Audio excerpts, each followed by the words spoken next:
Hello everyone, I welcome you all for the today's session of Daily Current Affairs.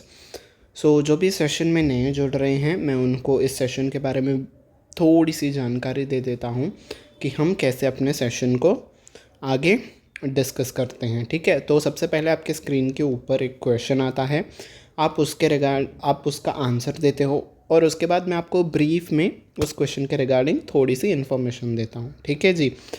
इन अ वे ये आपका revision session भी हो जाता है। ठीक है, और करंट अफेयर्स साथ साथ आप पढ़ भी लेते हो, रिवाइज भी हो जाता है।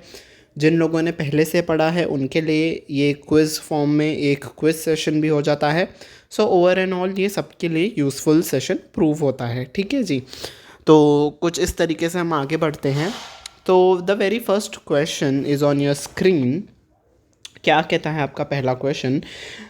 जो मिशेल टैलेग्रैंड हैं उनको अवार्ड दिया गया है, कौन सा अवार्ड? ठीक है, 2024 के लिए उनको कौन सा अवार्ड दिया गया है ये आपको बताना है। क्या आप उनको नोबेल प्राइज़ दिया गया है, पीस प्राइज़ दिया गया है, साइंस प्राइज़ दिया गया है, मैथमेटिक्स प्राइज़ दिया गया, या एबल प्राइज़ दिया गया है? Yes, correct answer is option number 5, able. ठीक है, एबल प्राइज़ को जो कहते हैं वो आपको किस लिए दिया जाता है? जब आप मैथमेटिक्स से रिलेटेड जब आप कोई कंट्रीब्यूशन करते हो तब आपको मिलता है।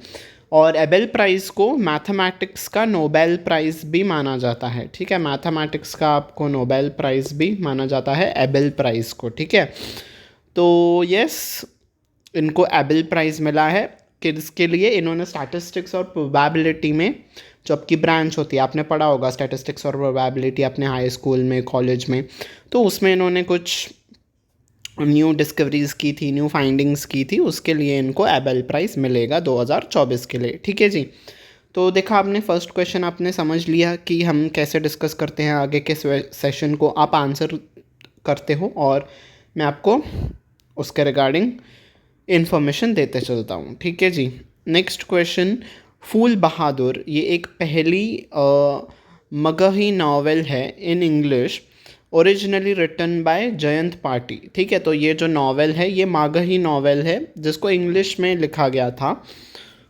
इसका नाम ये है फूल बहादुर।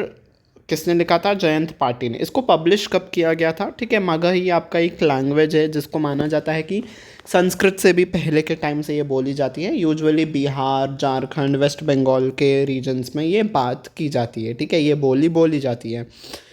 तो यस, इस नावल को कब पब्लिश किया गया था? In the year 1928। ठीक है, बाकी मगही लैंग्वेज के बारे में मैंने आपको बता दिया। तो नेक्स्ट क्वेश्चन की तरफ हम चलते हैं। Dash has been named Eveready's new brand ambassador. तो एवररेडी आपको पता है ना, जो आपकी बैटरीज आती हैं, जो आपके रिमोट में आप बैटरीज डालते हो, ठीक है, वो हो गया। तो उसका ब्रांड एम्बेसडर किस पर्सनालिटी को चुना गया है? Yes, correct answer is option number 5, Neeraj Chopra ji. ठीक है, नीरज चोपड़ा जी कौन है? आपके जैवलिन थ्रोअर है। ठीक है, ओलंपिक गोल्ड मेडलिस्ट हैं, जैवलिन थ्रोअर हैं, है ना, बाला फेंक जिसे हम कहते हैं हिंदी में। ठीक है जी, तो ये था इस न्यूज़ से रिलेटेड आपकी information. Next question, Bassirou Diomaye Faye, ठीक है, I hope I am pronouncing it correct, has been named as dash is next president.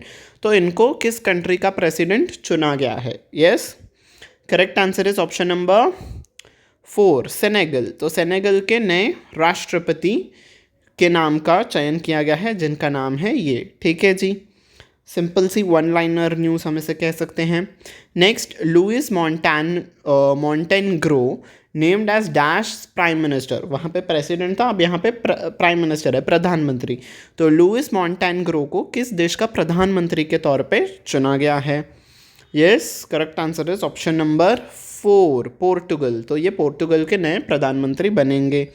ठीक है जी, next question, which institution successfully transferred pioneering swine fever vaccine technology to Biomed private limited. तो देखो, swine fever जो swine flu होता है वो basically pigs में पाया जाता है। ठीक है, स्वाइन फीवर जैसे हम कहते हैं, not swine flu, this is swine fever. Basically pigs में ये पाया जाता है और पिग्स में बहुत ज़्यादा ये स्प्रेड होता है। अगर एक बार किसी पिग को लग गया तो बहुत सारे बाकी पिग्स को भी ये स्प्रेड करते जाता है। तो उसे रोकने के लिए किस इंस्टीट्यूट ने वैक्सीन बनाई है, वो वैक्सीन अब बायोमेड प्राइवेट लिमिटेड को दी जाएगी, ठीक है। ताकि आप क्यों दी जाएगी, ताकि वो कमर्शियल बेसिस पे उसकी प्रोडक्शन कर पाएँ और बाज़ार में बेच पाए। आप जैसे कि देखोगे ये ऑप्शंस जो हैं ये आपके इंस्टीट्यूशंस है, ये आपके स्टडीज़ रिसर्च से रिलेटेड इंस्टीट्यूशन है, ये आपके कोई कमर्शियल फर्म्स नहीं है जो कि बना के इसे बेचेंगे, ठीक है। तो आंसर तो होगा कोई इन चारों में से ही, और ये चारों ही जो इंस्टीट्यूट्स है ये तो पढ़ाई के रिलेटेड इंस्टीट्यूट है और ये आपका हॉस्पिटल है, ठीक है।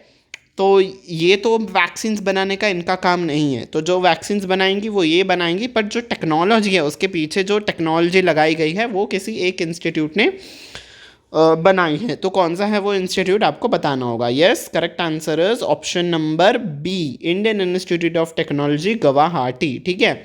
आप सोचोगे कि ये वैक्सीन से रिलेटेड है, मेडिकल से रिलेटेड है, तो आप एम्स को टिक करोगे, बट एम्स नहीं होगा, इसका answer Indian Institute of Technology Guwahati होगा, ठीक है। इसीलिए सभी न्यूज़ को ध्यान से पढ़िए, ऑप्शंस को ध्यान से पढ़िएगा, ठीक है जी। अब ये क्वेश्चन भी आपका वन लाइनर है, ठीक है। Who has been recently appointed as the director in the Union Public Service Commission UPSC, तो यूपीएससी के नए डायरेक्टर के तौर पे चुना गया है। Basically UPSC I think 9 to 12 directors होते हैं, तो नया डायरेक्टर किसे चुना गया है, option number D, Hansa Mishra ji को, ठीक है। तो हंसा मिश्रा जी नए डायरेक्टर के तौर पे नियुक्त की गई हैं, ठीक है जी। Okay, next question. यस, तो नेक्स्ट क्वेश्चन क्या कहता है आपका, which state's education minister recently launched Shiksha reform, तो ये एक आपका पोर्टल है, ऑनलाइन लर्निंग पोर्टल है जिसका नाम है Shiksha reform, to equip students with the technological skills. तो जो स्टूडेंट्स हैं उनको भी टेक्नोलॉजिकल स्किल्स और ज़्यादा अच्छे से सीखे जाए। तो ये एक ऑनलाइन प्लेटफॉर्म है जिस पे आप शॉर्ट टर्म कोर्सेस आपको करवाए जाएंगे। तो किस स्टेट के एजुकेशन मिनिस्टर ने ये लॉन्च किया है। Yes, correct answer is option number C, Gujarat. तो गुजरात के एजुकेशन मिनिस्टर ने ये प्लेटफॉर्म लॉन्च किया है जिसका नाम है शिक्षा रिफॉर्म, ठीक है जी। Next question, the Francis Scott Key bridge which recently collapsed is situated in, तो फ्रांसिस स्कॉट की ब्रिज है, ये अभी हाल ही में आपने ये न्यूज़ में सुना होगा, ये कोलैप्स हो चुका है, मतलब गिर गया है। इसको एक शिप ने आके टक्कर मार दी इसके पिलर को, तो ब्रिज के ऊपर भी जो लोग थे वो भी मर गए, और जो शिप में सवार थे वो शिप में भी जो लोग थे कई सारे लोग मर गए, ठीक है। तो किस जगह पे ये स्थित है, बाल्टीमोर मैरीलैंड में ये स्थित है। ये कहाँ पे आता है आपका, यूएस में आता है, ठीक है। ओके जी, तो इसे बाल्टीमोर ब्रिज भी कहा जाता है, तो फ्रांसिस स्कॉट की ब्रिज, ठीक है। तो ये इतना इम्पोर्टेंट क्यों हो जाता है, बिकॉज जो फ्रांसिस स्कॉट की है ना, ये कौन है, ये यूएस का जो नेशनल एंथम है ना, इन्होंने ये नेशनल एंथम लिखा है, तो इनके नाम पे ये ब्रिज बनाया गया था, तो इस लिहाज से ये इम्पोर्टेंट हो जाता है, ठीक है। वैसे तो आए दिन ब्रिजेस गिरते रहते हैं, पर ये इस लिहाज से इम्पोर्टेंट हो जाता है, तो आप इसे ध्यान में रखिएगा, ठीक है। Next question, where will the day night test match between Australia and England women's cricket teams be held in 2025, तो 2025 में ऑस्ट्रेलिया और इंग्लैंड के बीच में वुमेंस का जो क्रिकेट होता है उनका डे नाइट टेस्ट मैच रखा जाएगा, ठीक है। और यूजुअली ये किस बॉल से खेला जाएगा, ये आपका पिंक बॉल से खेला जाएगा, ये आपका टेस्ट मैच। तो ये किस ग्राउंड में खेला जाएगा। Yes, correct answer is option number C, Melbourne cricket ground. ये कहाँ पे स्थित है, ये आपका ऑस्ट्रेलिया में स्थित है, ठीक है। ये आपका ऑस्ट्रेलिया में स्थित है, मेलबर्न क्रिकेट ग्राउंड, ठीक है। Next question, which insurance company is termed as the strongest insurance brand by the Brand Finance Insurance 100 2024, तो ब्रांड फाइनेंस इंश्योरेंस 100 2024 के अनुसार कौन सी स्ट्रॉन्गेस्ट इंश्योरेंस ब्रांड है पूरे वर्ल्ड में। Yes, correct answer is option number C, life insurance corporation of India, LIC, ठीक है जी। ओके, next question, the Lucknow bench of Allahabad High Court declared the UP Board of Madrasa Education Act as unconstitutional, तो Lucknow bench जो है Allahabad high court की, उन्होंने unconstitutional declare कर दिया है मदरसा एक्ट को। तो वो मदरसा एक्ट किस ईयर में पास की गई थी वो आपको बताना है, और क्यों ये किया गया है वो भी आपको मैंने यहाँ पे इन्फॉर्मेशन दे दिया है क्वेश्चन के फॉर्मेट में। रूलिंग दैट, तो क्या उन्होंने जजमेंट दी, it was violative of the principle of secularism. Secularism is कोई भी कंट्री अगर सेक्युलर है तो उस कंट्री में धर्म के बेसिस पे आपकी डिस्क्रिमिनेशन नहीं की जाती है, चाहे कोई भी आस्पेक्ट में बात की जाए। और मदरसाज में क्या होता है, आपका जो इस्लाम रिलीजन से बिलोंग करते हैं उनको एजुकेशन दी जाती है। बाकी कोई भी रिलीजन के स्टूडेंट्स को आई थिंक वहाँ पे एंट्री नहीं होती है, वो लोग वहाँ पे नहीं पढ़ सकते हैं। सिर्फ मुस्लिम कम्युनिटी के जो हैं, इस्लाम धर्म के जो हैं स्टूडेंट्स, वही पढ़ सकते हैं। तो ये सेक्युलरिज्म का प्रिंसिपल जो हमारे कॉन्स्टिट्यूशन में है वो वायलेट कर रहा है। और बाकी जो आर्टिकल्स है 14, 15, 21 and 21A of the constitution, इसको भी वायलेट कर रहा है। और किस चीज़ का ये उल्लंघन कर रहा है, section 22 of the university grants commission 1956।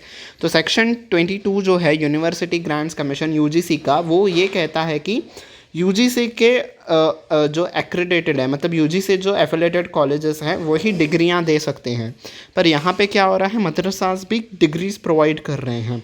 तो यूजीसी के इस प्रोविज़न को भी उल्लंघन किया जा रहा है, इसीलिए इस बेंच ने इसे अनकॉन्स्टिट्यूशनल डिक्लेयर कर दिया, मतलब ये अब वैध नहीं है। ठीक है, तो कौन सी एक्ट थी, मदरसा education act. Yes, correct answer is option number 1, 2004। ठीक है जी, सब कुछ आपको समझ में आ गया इस न्यूज़ के regarding. Next question, dash has unveiled plans to diversify its offerings by establishing a wholly own subsidiary named PB pay private limited. तो किस इंस्टीट्यूशन ने अपने बिजनेस को डाइवर्सिफाई यानी कि एक्सपैंड करने का प्लान किया है, और वो कैसे एक्सपैंड करेंगे, अपनी एक होली ओन सब्सिडरी को वो एग्जिस्टेंस में लाएंगे जिसका नाम होगा पीबी पे प्राइवेट लिमिटेड। ठीक है, तो PB pay private limited basically किस कंपनी की सब्सिडरी होगी। Yes, correct answer is policy बाजार। ठीक है, पॉलिसी बाजार की सब्सिडरी होगी पीबी पे प्राइवेट लिमिटेड। ठीक है जी, next question, the federal bank जो है और national payment corporation of India that is NPCI ने लॉन्च किया है एक रूपे स्मार्ट की चेन। ठीक है, की चेन जो होता है,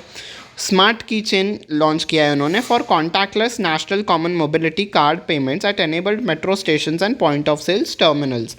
तो स्मार्ट की चेन आपका कैसे वर्क करता है, एनएफसी टेक्नोलॉजी से वर्क करता है। ठीक है, अगर आपके किसी भी डिवाइस में एनएफसी टेक्नोलॉजी है तो जस्ट आप जहाँ पे भी टैप करेंगे वहाँ पे पेमेंट हो जाएगा। ठीक है, और आपको पिन भी एंटर नहीं करना पड़ता है। अप टू 5000 के ऊपर आपका ट्रांजैक्शन है तो आपको पिन एंटर करना पड़ता है। ठीक है, जस्ट आप टैप करते हो उस मशीन पे और आपकी पेमेंट हो जाती है। वैसे ही यहाँ पे अब वो जो की चेन होगा वो टैप किया जाएगा और मेट्रो स्टेशंस पे और कहाँ पे आपका लिखा गया है पॉइंट ऑफ सेल टर्मिनल्स पे जस्ट आप टैप करोगे तो आपके पेमेंट हो जाएगी।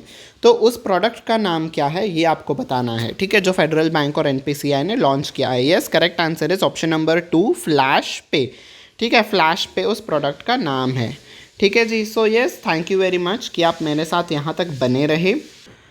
तो अगर आपको ये सेशन पसंद आया हो तो इस सेशन के लाइक बटन पे ज़रूर प्रेस कर दीजिएगा और बाकी अपने फ्रेंड्स के साथ भी शेयर करेगा ताकि उनके लिए भी सेशन हेल्पफुल प्रूव हो। और सब्सक्राइब बटन पे भी प्रेस करना और बेल आइकन पे भी प्रेस करना ताकि आने वाले क्लासेस के नोटिफिकेशन आपको टाइम टू टाइम मिलती रहे।